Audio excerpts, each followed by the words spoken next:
Mereka, para tamu VIP, juga terdengar berbicara dalam bahasa Inggris ya. Tapi kalau kita dengar baik-baik nih, aksen dari mereka itu berbeda-beda. Permainan ini bukan hanya milik Korea dan bukan hanya ada di Korea, tetapi bagian dari jaringan global yang lebih besar.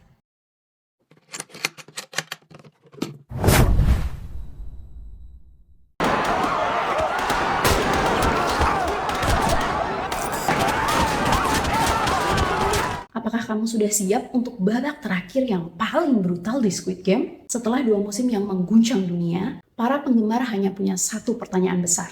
Apa yang akan terjadi di Squid Game 3? Mengingat ending yang menggantung di Squid Game 2. Dalam video ini, aku akan membahas prediksi alur Squid Game 3 berdasarkan kebiasaan Hwang Dong-hyuk yang merupakan penulis, sutradara, sekaligus produser serial Squid Game dalam menciptakan sebuah cerita, serta berdasarkan kejadian di musim pertama dan kedua serial Squid Game. Kamu pasti akan terkejut dengan kemungkinan arah cerita berikutnya. Bayangkan ini, Gi-hun, pemenang yang dulu pasif dan cenderung naif, kini menjadi simbol perlawanan. Frontman telah diketahui sebagai mantan pemenang, tetap menjadi penguasa permainan. Dan VIP, mereka masih menonton dari kejauhan.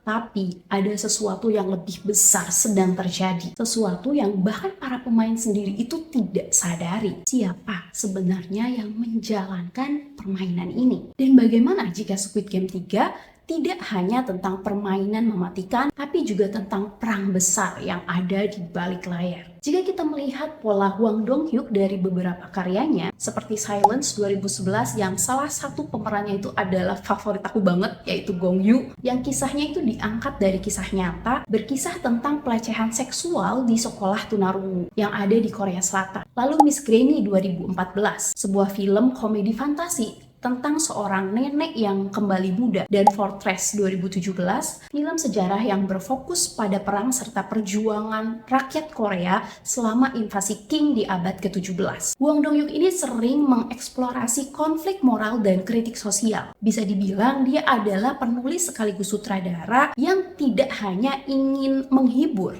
tetapi juga memprovokasi pemikiran mendalam tentang isu-isu universal dan pribadi.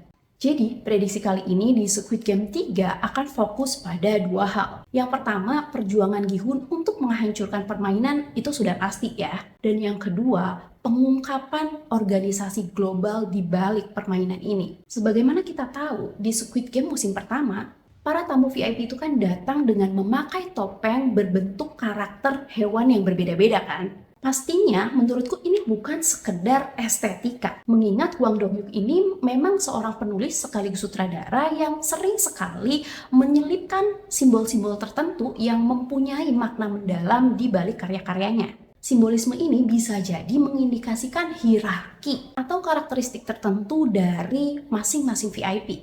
Iya nggak sih? Gimana kalau menurut kalian? Mereka, para tamu VIP, juga terdengar berbicara dalam bahasa Inggris ya. I'd hate to ruin the fun for everyone. Tapi kalau kita dengar baik-baik nih, aksen dari mereka itu berbeda-beda. Ada aksen Amerika, Eropa Timur, dan bahkan ada yang menggunakan bahasa Prancis dalam dialognya. You're real 69, Bon appetit! Ini aja udah memberikan kita petunjuk nih bahwa ternyata permainan ini bukan hanya milik Korea dan bukan hanya ada di Korea, tetapi bagian dari jaringan global yang lebih besar. Mungkin akan ada yang bertanya, jika terdapat VIP dari berbagai negara, apakah ada versi permainan seperti ini di negara lain? Tentunya jawabannya itu sangat mungkin iya. Kita bisa lihat dari dialog VIP di musim pertama Squid Game. Salah satu VIP itu ada yang pernah mengatakan, "The contest in Korea was the best." Games this edition have been amazing. Right, the contest in Korea was the best. Nah, pernyataan ini tuh udah mengindikasikan nih bahwa para VIP itu telah menyaksikan atau terlibat gitu ya dalam permainan serupa di negara lain. Namun mereka menganggap bahwa permainan di Korea itu salah satu yang paling menarik. Makanya mereka rela jauh-jauh datang dari negaranya hanya untuk menyaksikan permainan yang ada di Korea. Trust me, the screens we have at home are plenty big, but nothing beats seeing it with your own eyes. Lalu pertanyaan yang lebih penting lagi muncul. Siapa yang benar-benar berada di puncak kekuasaan organisasi ini? Hal inilah yang sangat mungkin akan diungkap di Squid Game Season 3 nanti. Aku yakin Hwang Dong-hyuk akan membawa cerita ini ke level internasional.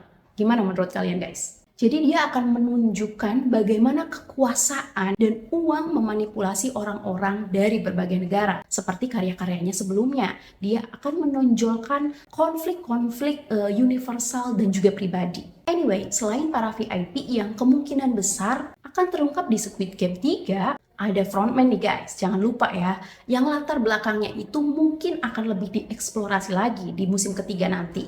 Apa yang sebenarnya membuat Hwang In-ho, pemenang permainan ya si frontman tadi ya, menjadi penguasa? Apakah dia dipaksa? Atau dia memang memilih sendiri untuk mengabdi kepada sistem ini? Kalau menurutku pribadi ya, melihat bagaimana dia itu sangat memperhatikan Gi-hun, kayaknya ya dia itu seperti melihat dirinya sendiri pada diri Gi-hun ketika berada dalam permainan dan mempertanyakan tentang keputusan yang sudah dia ambil selama ini. Dia itu seperti ingin membuktikan bahwa keputusan yang sudah dia ambil itu lebih baik daripada keputusan yang dipilih oleh Gi-hun untuk menjadi pahlawan dan menghentikan permainan ini. Gimana kalau menurut kalian?